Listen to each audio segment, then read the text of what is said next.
Magandang araw sa inyong lahat, lalong-lalo na sa inyong mga taga-subaybay sa inyong YouTube channel. Sa isang liblib na baryo na napapaligiran ng matatayog na punong kahoy at malalagong halaman, naninirahan si Mucha, isang matandang albularyo na kilala sa kanyang husay sa panggagamot.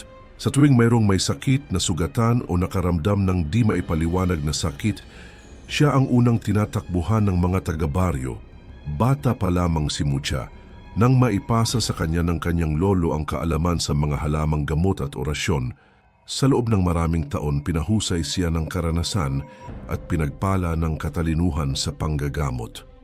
Ang kanyang pangalan ay mula sa salitang bertud na nangangahulugang kapangyarihan o bisa, isang palayaw na ibinigay sa kanya dahil sa pambihira niyang kakayahan sa pagpapagaling at pakikipaglaban sa iba't ibang nilalang. Bagamat matanda na, hindi siya nauubusan ng sigla.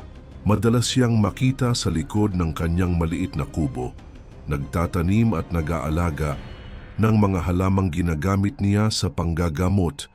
Sa kabila ng kanyang tahimik na pamumuhay, may mga pagkakataong lumalabas siya sa hating gabi upang magsagawa ng ritual sa gitna ng kagubatan, isang bagay na hindi alam ng karamihan. Ngunit ang payapang buhay ni Mucha ay muling nagambala nang magsimulang mawala ang ilang hayop sa baryo. Kasabay ng mga balitang may mga nilalang na gumagala sa gabi. Alam niyang hindi ito pangkaraniwang pangyayari. Matagal na niyang nararamdaman ang pagdating ng isang panganib, isang nilalang na matagal na niyang nilabanan noon. Nagsimula ang takot sa baryo nang isa-isang mawala ang mga alagang hayop ng mga residente. Unay mga manok, sumunod ang mga kambing, hanggang sa may isang baboy na natagpo ang wala ng lamang loob, mistulang sinipsip ang dugo. Sa umpisa, inakala ng ilan na gawa ito ng ligaw na hayop, pero nang may isang lalaki ang muntik nang mawala, isang gabi nagsimula ng mag-alala ang lahat. Isang gabi habang patapos na sa kanyang pagtatrabaho sa bukid, naglakad pa uwi si Joshua. Tahimik ang paligid, tanging tunog ng kuliglig at mahihinang kaluskos sa damuhan ang kanyang naririnig. Ngunit nang lumampas siya sa isang madamong bahagi ng daan, may napansin siyang gumagalaw sa kanyang gilid. Sa ilalim ng liwanag ng buwan, isang matangkad at payat na nilalang ang nakita niyang nakadapa sa lupa, para bang may kinakain. Nang lumingon ito sa kanya, nakita niya ang mahaba nitong dila na pumupulupot sa isang patay na manok. Sinisipsip ang dugo nito. Ang mata ng nilalang ay nanlilisik, kulay pula at tila may apoy sa loob. Mabilis na umatras si Joshua, nanginginig sa takot. Agad siyang tumakbo at hindi lumingon hanggang sa marating niya ang kubo ni Mucha. Malakas siyang kumatok. "Tao po, Mucha, buksan niyo po ang pinto." Sigaw niya, halos hindi na siya makahinga sa kaba. Ilang saglit lang ay bumukas ang pintuan at bumungad ang matandang albularyo. May hawak na lampara. Agad niyang napansin ang takot sa mukha ni Joshua. "Anong nangyari, iho? Bakit parang takot na takot ka?" tanong ni Mucha. Habang pinapapasok niya si Joshua, hingal na hingal si Joshua habang ikinukwento ang kanyang nasaksihan. "May nilalang akong nakita sa daan. Ang haba ng dila niya, Mucha. Sinisipsip niya ang dugo ng manok. Hindi iyon tao. Hindi iyon normal na hayop." Nanginginig na kwento ni Joshua. Tahimik na nakinig si Mucha. Unti-unting tumitig sa bintana na para bang may iniisip na malalim. "Matagal ko nang inaasahan ito. Ang mga aswang, bumalik na sila," bulong ng matanda. Tahimik ang buong paligid matapos ang sinabi ni Mucha. Nararamdaman ni Joshua ang bigat ng sitwasyon. Hindi na lamang ito basta haka-haka o kwento ng matatanda. Totoong may aswang sa kanilang baryo. "Ano ang gagawin natin, Mucha?" tanong ni Joshua. Halatang nag-aalala ng muli niyang maisip ang nakakatakot na nilalang na nakita niya kanina. Huminga ng malalim ang matanda, saka tumayo at nagsimulang dumampot ng mga bote ng langis at pulbos na nakalagay sa isang lumang istante. Kailangang ihanda natin ang baryo, pero bago yon, hindi pa niya natatapos ang sasabihin nang biglang may narinig silang mahinang kaluskos sa likuran ng bahay. Pareho silang natigilan.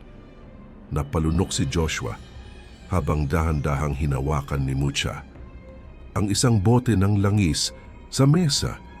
Isang mas matinis at pahabol na tunog ang narinig nila, tila isang matalim na kuko ang dumaan sa kahoy. "May tao ba diyan?" tanong ni Mucha. Ngunit alam niyang hindi iyon ordinaryong tao dahil naaamoy niya ang kakaibang nilalang. Dahan-dahan siyang lumapit sa pintuan sa likod, tinanggal ang kandado at marahang itinulak ang pinto. Paglabas niya, bumungad sa kanya ang isang matangkad na anino sa ilalim ng punong mangga. Nang tamaan ito ng liwanag mula sa lampara, tumambad ang isang nakaluhod na nilalang, may matulis na mga kuko, mahahabang pangil at mapupulang mata. Ang balat nito ay kulay abo kulubot at manipis na parang balat ng patay. Tanda, matinis at malamig ang boses ng aswang, nakangising nakatitig kay Mucha. "Ang amoy ng dugo mo matagal ko nang gustong malasahan," pagpapatuloy ng aswang. Mabilis na hinagis ni Mucha ang hawak niyang langis na may halong mga halamang gamot at durog na bawang na may orasyon. Agad na napaatras ang aswang at naglabas ng matinis na hiyaw, mistulang sinusunog ang balat nito. "Walang puwang ang kagaya mo sa baryong ito," sigaw ni Mucha. Saka dinampot ang isang lumang itak na nakasabit sa poste ng bahay. Sa isang iglap sumugod ang aswang sa kanya, mabilis na parang hangin. Umatras si Mucha, iniwasan ang matatalim nitong kuko na muntik nang sumugat sa kanyang muka. Isang mabilis na saksak ang ibinigay niya sa tiyan ng nilalang. Ngunit hindi ito tumagos ng malalim dahil tila bakal ang balat nito. Bumawi ang aswang. Isang mabilis na hampas ng kanyang kamay ang tumama sa balikat ni Mucha. Napaatras ang matanda. Ramdam niya ang hapdi sa sugat na iniwan ng matatalim na kuko ng nilalang. Ngunit hindi siya umatras sa laban. Sa halip, bumunot siya ng isang maliit na plastik mula sa kanyang bulsa. Hinipan niya iyon at biglang naglabas sa pulbos na tila abo. Nang tamaan ng aswang, nagsimula itong mangisay. Para bang pinasok ng matinding sakit ang buong katawan nito. "Hindi mo ako kayang patayin, matanda," sigaw ng aswang habang pilit na lumalaban sa epekto ng pulbos. Ngunit sa isang mabilis na galaw itinaas ni Mucha ang kanyang itak at sa isang malakas na pag-ikot, pinutol niya ang isang braso ng nilalang. Isang nakakapangilabot na hiyaw ang umalingaw-ngaw sa buong paligid. Napaatras ang aswang, nanginginig sa galit at sakit. Mabilis itong tumakbo palayo, nagtatago sa dilim ng kagubatan. Hahabulin pa sana ni Mucha ang aswang, ngunit hinawakan siya ni Joshua. "Mucha, tama na, babalik pa yon. Pero hindi ngayon," wika ni Joshua na namumuo ang pawis. Hawak-hawak ang balikat ni Mucha. Na may sugat, huminga ng malalim ang matanda. Alam niyang hindi pa tapos ang laban. "Hindi ako matatakot sa kanila," bulong niya habang nakatitig sa kawalan. "Pero dapat handa tayo. Dahil babalik pa ang mga aswang na yan at sa susunod mas marami sila." Wika ni Mucha. Kumalat agad ang balita sa buong baryo kinabukasan. Ang mga residente na dati nag-aalinlangan kung totoo nga ang mga aswang, ngayon ay punong-puno ng takot at pangamba. Ang sugat sa balikat ni Mucha ay patunay na totoong may naganap na laban at ang nakitang dugo sa likod ng kanyang bahay ay nagpapatibay sa kanyang kwento. Sa gitna ng takot, tinipon ni Mucha ang mga taga-baryo sa harapan ng lumang kapilya. Nakatayo siya sa gitna, hawak ang kanyang tungkod, habang nakikinig ang lahat ng may halong kaba at pag-aalinlangan. "Mga kababayan, hindi na natin pwedeng ipagwalang bahala ang panganib na ito. Ang mga aswang ay narito sa ating paligid, nagmamasid, naghihintay ng pagkakataon para umatake muli. Kung gusto nating mabuhay, kailangan nating maghanda." Wika ni Mucha. sa lahat. Tahimik ang lahat. Tanging ihip ng hangin ang maririnig ng mga sandaling iyon. Ilan sa kanila ay napayuko, ang iba na may nagpalitan ng takot na tinginan. Alam ni Mucha na hindi magiging madali ang lahat. Ngunit habang maaga pa ay nais niya ng bigyan ng babala ang kanyang mga kabaryo. Ano ang dapat nating gawin, Mucha? Tanong ni Aling Marta na mahigpit na nakayakap sa kanyang bunsong, "Anak Masuaksi, palakasin natin ang ating tahanan. Gumamit tayo ng bawang, asin at mga halamang pangontra. Bibigyan ko rin kayo ng ilang mga panlaban na maaari niyong magamit. Huwag na huwag kayong lalabas sa gabi ng mag-isa. At kung may marinig kayong kahit anong kakaiba, huwag kayong mag-atubiling puntahan ako." Tugon ng matanda. Tumango ang ilan, ngunit ramdam ni Mucha ang takot sa kanilang puso. Alam niyang hindi sapat ang paghahanda. Kinakailangan nilang malaman kung gaano karami ang kanilang kalaban at gaano katindi ang panganib na maaari nilang kaharapin. Matapos ang pulong, tahimik na bumalik sa kanyang kubo si Mucha. Akala niya ay magkakaroon na ng panibagong pag-atake. Ngunit lumipas ang gabi, walang anumang kakatwang nangyari. Ang baryo ay tila biglang naging tahimik, isang katahimikang mas lalong nakakatakot dahil hindi nila sigurado kung kailan aatake ang mga kalaban. Hanggang isang araw, isang estranghero ang dumating sa baryo. Dumating si Crisanto sa baryo sakay ng isang kalabaw. May daladalang maliit na sako ng gamit. Tahimik siyang naghanap ng matutuluyan, ngunit mabilis na kumalat ang balita tungkol sa kanya. Ang mga taga-baryo ay laging nag-iingat sa mga bagong dating. Lalo na ngayon na alam nilang may panganib na nagtatago sa kanilang paligid.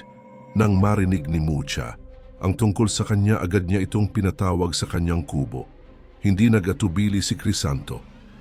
Pagdating niya, nakatayo na si Mucha.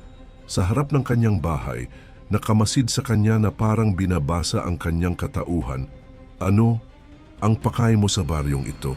Tanong ng matanda at matalim ang titig. Matagal munang natahimik si Crisanto bago sumagot. "Hindi ako napadpad dito ng aksidente. May hinahanap ako at sa tingin ko, nahanap ko na iyon." Makahulugang tugon ng binata. Bahagyang kumunot ang noo ni Mucha. "Anong ibig mong sabihin? Sino ka ba talaga?" Takang tanong ni Mucha. Lumapit si Crisanto. Lumingalinga muna upang tiyakin na walang ibang nakikinig bago siya bumulong. "Alam ko ang tungkol sa mga aswang." Mahina niyang sagot. Napatingin si Mucha. Bahagyang inangat ang kanyang kilay. "At paano mo nalaman? Maliban na lang kung kagaya kita o nasaksihan mo mismo ang kanilang pagsalakay?" Tanong ni Mucha. Mabigat ang naging buntong hininga ni Crisanto bago siya muling nagsalita.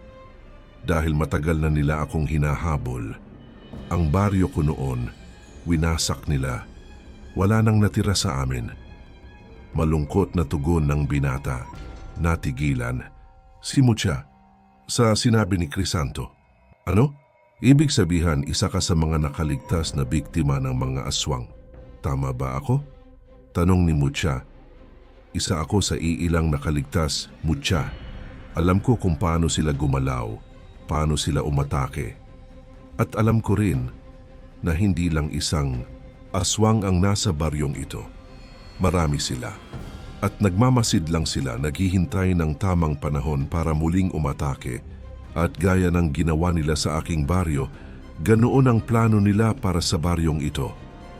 Pagpapatuloy ng binata, nanlamig ang pakiramdam ni Mucha. Alam niyang may mas malalim na lihim ang binata at isang bagay ang malinaw. Ang tahimik na gabing lumipas ay hindi tanda ng kaligtasan. Isa itong babala niya at sa susunod pang mga gabi, alam niyang muling gagalaw ang mga aswang matapos marinig ni Mucha. Ang kwento ni Crisanto, hindi na siya nag-aksaya ng panahon. Alam niyang ang katahimikan sa baryo ay hindi tanda ng ligtas na kalagayan, kundi isang babala, isang panlilin lang bago ang tunay na bagyo. Sa tulong ni Crisanto, sinimulan nilang palakasin ang depensa ng baryo. Ang mga pinto at bintana ng bawat bahay ay pinahiran ng langis na mula sa niyog, na may durog na bawang at orasyon mula sa bertud na pinangangalagan ni Mucha. Naglagay sila ng buntot pagi sa labas ng mga tahanan, isang sinaunang panlaban sa aswang. Sa bawat sulok naglagay sila ng mga bote ng asin at tinik ng kawayan upang hindi makalapit ang mga nilalang ng dilim, ngunit higit sa lahat, nagbabantay ang dalawa tuwing sasapit ang gabi. Sa unang 3 gabi, walang lumitaw, pero sa ika-4 na gabi, nang dumaan ng isang malamig na hangin at ang buwan ay naging mapusyaw, narinig nila ang isang malakas na ungol mula sa may kagubatan. Dumating na sila, bulong ni Crisanto, at mahigpit na hinawakan ang kanyang gulok. Mula sa dilim, lumitaw ang 3 aswang, lahat ay payat ngunit matitikas. May mahahabang kuko at nanlilisik na mga mata. Isa sa kanila ay lumipad mula sa itaas ng punong kahoy at sumugod kay Mucha, ngunit mabilis itong umiwas at binuhusan ng langis at asin ang halimaw. Nagliyab ang balat ng aswang, nagngit-ngit ito sa sakit bago bumagsak sa lupa at nangingisay. Samantala, si Crisanto ay nakipagbuno sa 2 pang aswang. Mabilis niyang iniwasan ang hampas ng isa, sa kanya tinaga ang hita nito dahilan upang matumba ito. Ang isa pa ay sumugod sa kanya, kaya't mabilis niyang inilabas ang isang matulis na kawayan at isinaksak iyon sa dibdib ng halimaw. Sunod-sunod ang mga laban sa sumunod na mga gabi. Sa bawat pagsikat ng araw, alam nilang lumiliit ang bilang ng mga aswang, ngunit alam din nilang hindi pa tapos ang lahat. Hanggang sa dumating ang gabing iyon, nang maghating gabi, isang hindi pangkaraniwang katahimikan ang bumalot sa buong baryo, si Mucha. At Crisanto ay nasa gilid ng kakahuyan at nakabantay. May kakaiba ngayong gabi, bulong ni Mucha. Hindi pa niya natatapos ang kanyang pangungusap nang biglang may isang malakas na ihip ng hangin ang dumaan. Mula sa itaas ng isang matandang puno, isang anino ang bumagsak sa lupa. Lumabas mula sa dilim si Amara, ang pinuno ng mga asbo. Mas mataas siya kaysa sa iba. Ang kanyang balat ay kasing itim ng usok at ang kanyang mata ay nag-aalab sa pulang liwanag. Matagal ko na kayong inaabangan, wika ni Amara. Ang kanyang tinig ay malamig at malalim. Pero ngayong paubos na ang mga tauhan ko, oras na para ako mismo ang lumaban. Dagdag pa nito, mabilis itong sumugod kay Mucha. Naglabas ng matatalim na kuko at muntik nang tamaan ang matanda. Ngunit kahit sa kanyang edad, mabilis pa rin si Mucha. Naiwasan niya ang atake at agad siyang bumunot ng isang pulbos mula sa kanyang baywang. Itinapon ito sa ere at lumikha ito ng makapal na ulap ng abo. Napaubo si Amara, ngunit hindi ito tulad ng ibang aswang. Hindi siya madaling mapahina ng pangkaraniwang pangontra. Mabilis siyang lumundag sa ere, saka bumagsak sa likuran ni Mucha. Hinawakan siya sa leeg at inihagis siya sa lupa. Mucha, sigaw ni Crisanto. Mabilis siyang sumugod upang tulungan ang matanda. Sa isang iglap, nagbanggaan ang kanilang mga gulok at ang matatalim na kuko ni Amara. Mabilis si Crisanto, ngunit mas mabilis si Amara. Bawat hampas ng kanyang kamay ay nagiiwan ng malalalim na hiwa sa katawan ng binata. Ngunit sa kabila ng sugat, hindi siya umatras. Nang makahanap siya ng pagkakataon, bigla niyang itinusok ang kanyang gulok sa tagiliran ni Amara. Napasigaw ito sa sakit, ngunit hindi pa siya tapos. Mucha, ngayon na, sigaw ni Crisanto. Kahit sugatan, mabilis na bumangon si Mucha. Hinugot ang kanyang itak at sa isang mabilis na galaw, sinaksak niya si Amara sa kanyang puso gamit ang punyal na may palasong gawa sa pilak. Napatingala, si Amara bumalot sa kanya ang apoy at isang nakabibinging sigaw ang pumailan lang sa hangin. Ngunit bago siya tuluyang mawasak, sa huling sandali ng kanyang buhay, isang matalim na kuko ang bumaon sa dibdib ni Crisanto. Nang bumagsak si Amara, natapos na ang laban. Ngunit nang lumingon si Mucha, nakita niyang nakahandusay si Crisanto, hawak ang kanyang sugatang dibdib. Crisanto, huwag mong isara ang mata mo, iho. Nanginginig ang tinig ni Mucha. Habang niyugyog ang binata, dahan-dahang ngumiti si Crisanto, mukhang, ito na talaga ang hangganan ko, Mucha. Nang hihinang tugon ni Crisanto, huwag kang magsalita ng ganyan. Nangingilid ang luha ng matanda habang nagsasalita at pilit tinatakpan ang sugat ng binata. Malalampasan mo to. Gagamutin kita basta kumapit ka. Dagdag pa ng matanda. Umiling si Crisanto. Hindi na. Pero ayos lang. Sa wakas natapos ko na ang laban ko. Hindi na sila makakabalik. Tugon ni Crisanto. Kahit humihina na ang kanyang hininga, pilit niyang inabot ang kamay ni Mucha. Salamat, Mucha. Kung hindi dahil sa iyo, matagal nang tapos ang lahat. Uutal-utal niyang wika. Isang maliit na ngiti ang gumuhit sa kanyang labi bago tuluyang pumikit ang kanyang mga mata. At doon, sa ilalim ng malamlam na liwanag ng buwan, pumanaw si Crisanto, isang mandirigmang hindi ipinanganak sa baryo, ngunit namatay para sa kaligtasan ng lahat. Sa pagdating ng umaga, nagluksa ang buong baryo sa kanyang pagkawala. Ngunit sa kabila ng kanilang lungkot, alam nilang sa sakripisyong iyon, iilan na lamang ang kanilang katatakutan.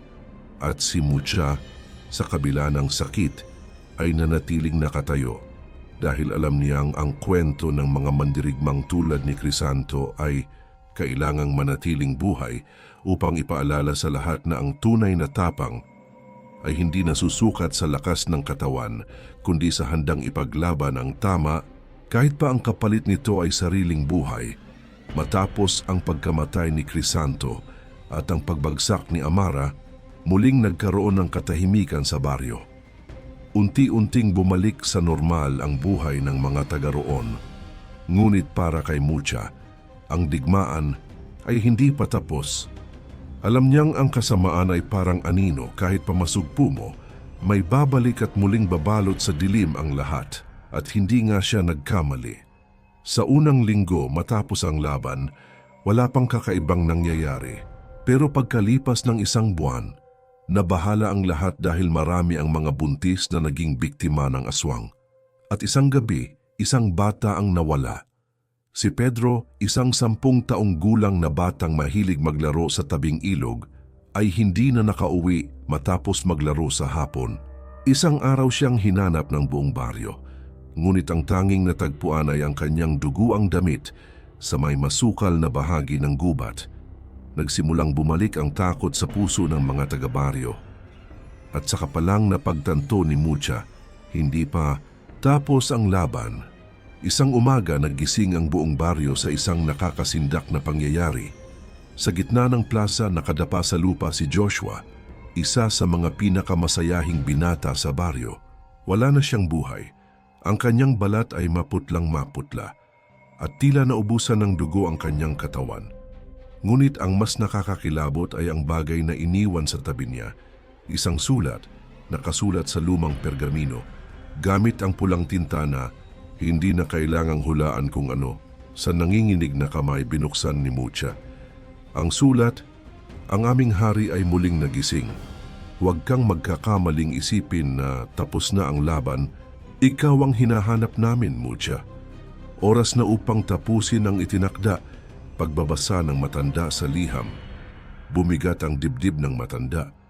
Alam niyang hindi ito isang pangkaraniwang halimaw, isang mas malakas na nilalang ang naghahanap sa kanya at sa pagkakataong iyon, hindi niya alam kung sapat pa ang kanyang lakas upang harapin ito nang mag-isa. Sa paglipas ng mga araw, napagod si Mucha, ilang gabi na siyang hindi makatulog ng maayos mula nang matagpuan ang bangkay ni Joshua. Alam niyang hindi na niya ito pwedeng ipagwalang bahala. Alam niyang may mas malaking panganib na paparating. Ngunit sa gabing iyon, sa kabila ng kanyang pangamba, unti-unting bumigay ang kanyang katawan sa antok. Sa gitna ng kanyang mahimbing na pagtulog, isang kakaibang ingay ang pumukaw sa kanya.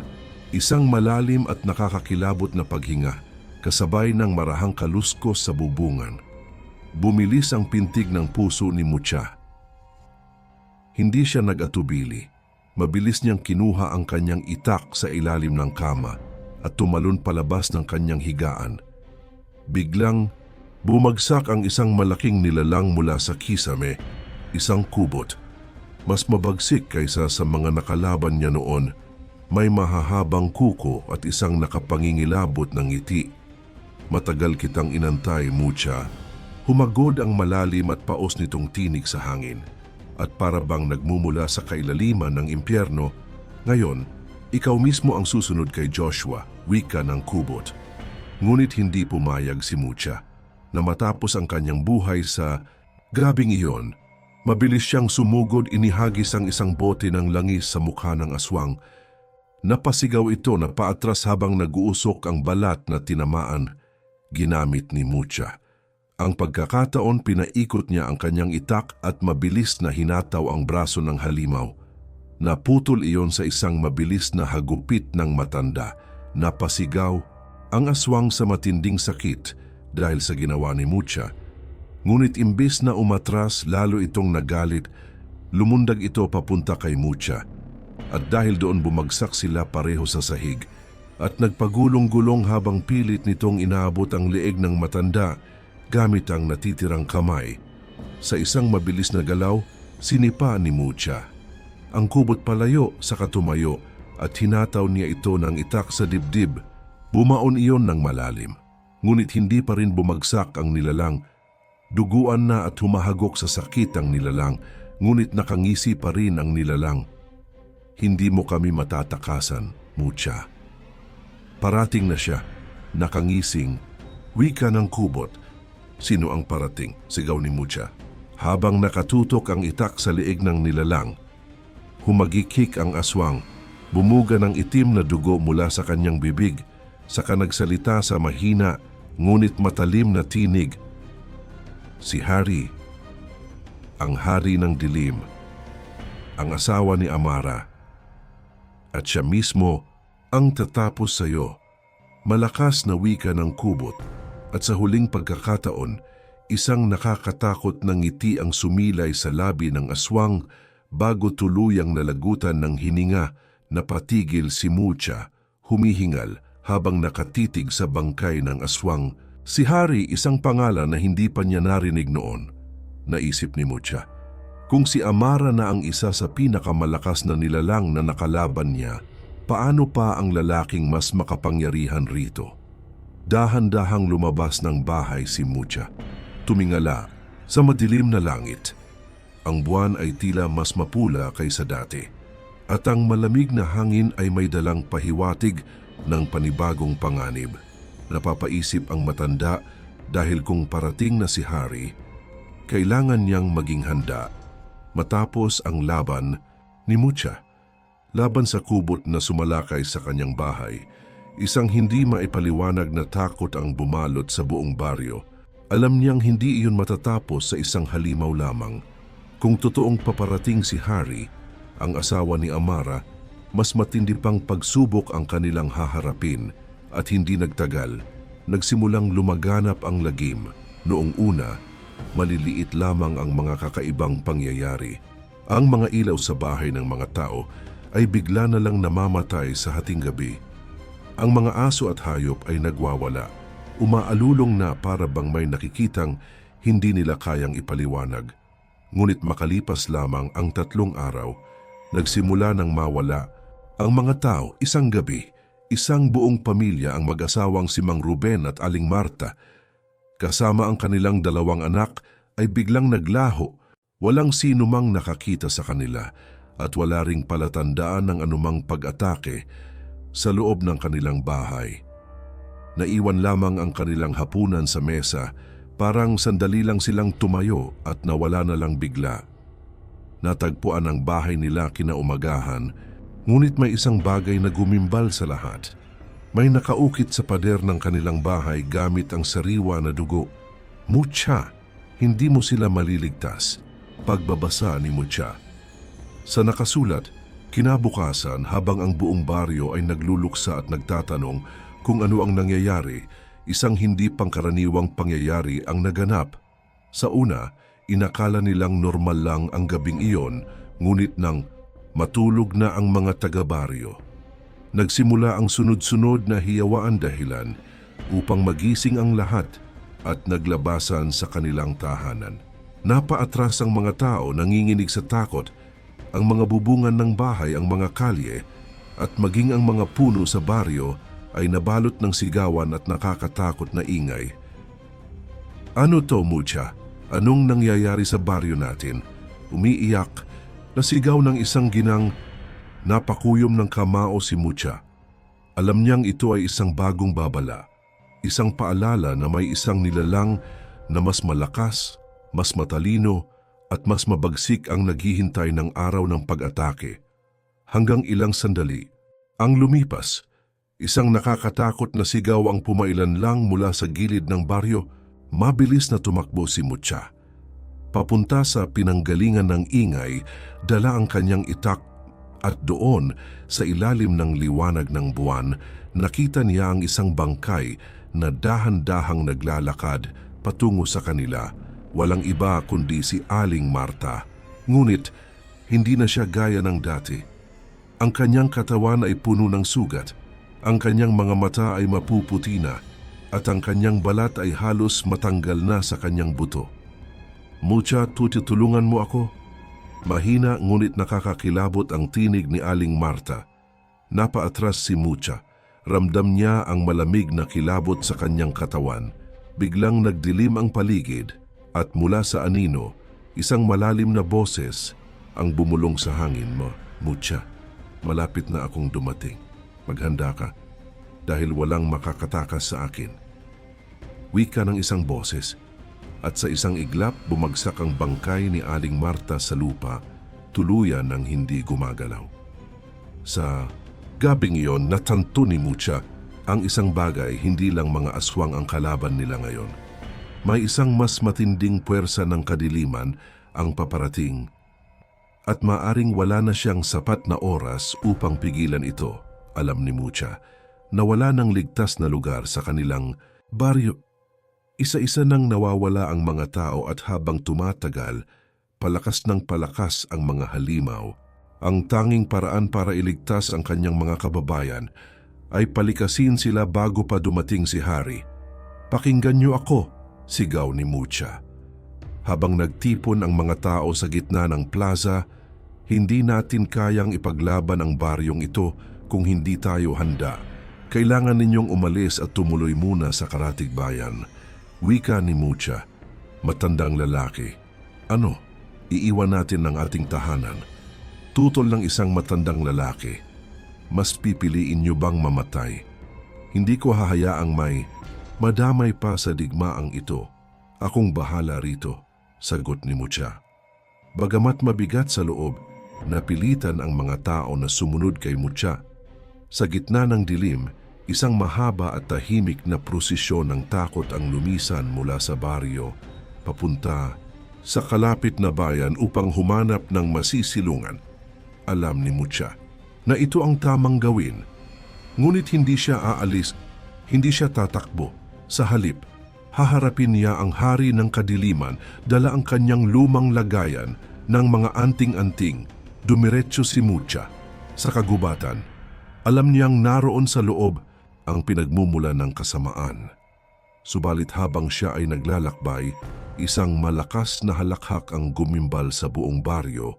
Alam niyang huli na ang lahat dahil dumating na si Hari. Mula sa gitna ng plaza, isang matangkad at kakilakilabot na nilalang ang lumitaw. Ang kanyang katawan ay mahaba, balingkinitan, ngunit punong-puno ng kapangyarihan. Ang kanyang balat ay kasing itim ng uling at ang kanyang mga mata ay naglalagablab sa kulay dugo. Sa likod niya, daan-daang aswang ang nakahanay, handang lumamon ng laman ng sinumang sumalungat sa kanila. Naglakad si Mucha. Pabalik, mahigpit na hawak ang kanyang itak. Ikaw ba si Hari? Malamig niyang tanong.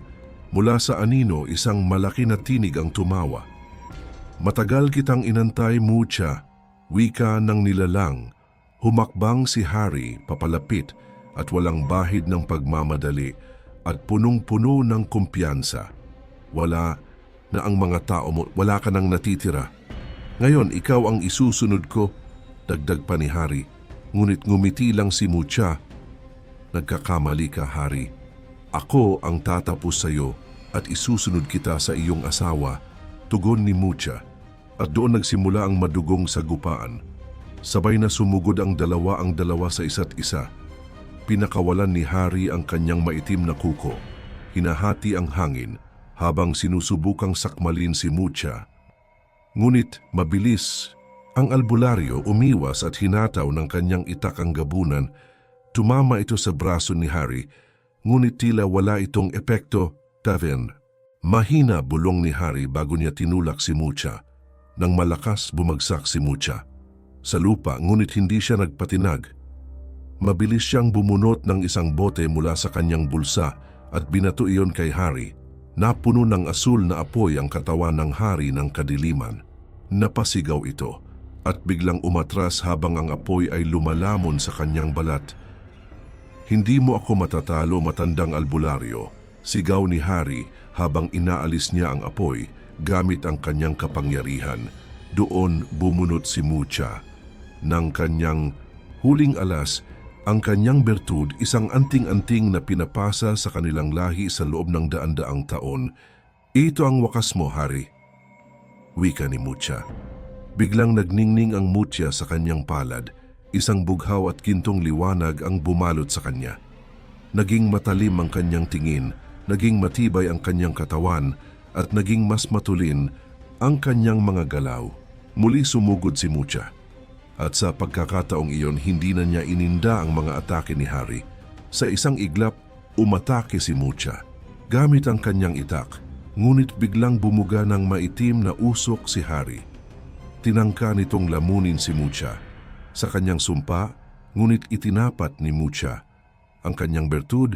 Isang matinding liwanag ang sumabog, tinunaw ang usok at sinira ang kapangyarihan ni Harry. Napaatras ang Hari ng kadiliman sa ipinamalas na kapangyarihan ni Mucha. Harry, hindi ito maari, sigaw ni Harry habang nanghihina. Tapos ka na, halimaw, sigaw ni Mucha. Napuno ng galit, sa isang malakas na hampas ng itak ang ginawa ng matanda at pinugutan ni Mucha. Si Harry, dugo ang bumagsak ang katawan ni Harry sa lupa. Nagsimula itong maging abo, natunaw sa hangin at kasabay nito. Ang kanyang mga tagasunod ay nagsimulang maglaho. Sa gitna ng katahimikan, tumayo si Mucha, duguan ngunit buhay. Pinunasan niya ang kanyang noo, tiningnan ang nawasak na baryo, at tumingala sa langit. Muli siyang lumakad sa plaza, huminga ng malalim at saka sinabi ang mga katagang kailanman ay hindi malilimutan ng sinumang makaririnig. Matagal na akong albularyo sa baryong ito. Marami na akong napagaling, marami na rin akong nilabanan. Pero ang pinakamatinding kalaban ay hindi sakit o sumpa, kundi ang mga nilalang na nagtatago sa dilim. Ang mga aswang, hindi sila kathang-isip lamang, at habang may hininga pa ako, hindi ko hahayaang sirain nila ang ating tahanan. Sigaw ni Mucha, at mula sa gabing iyon, ang baryo ay muling bumangon.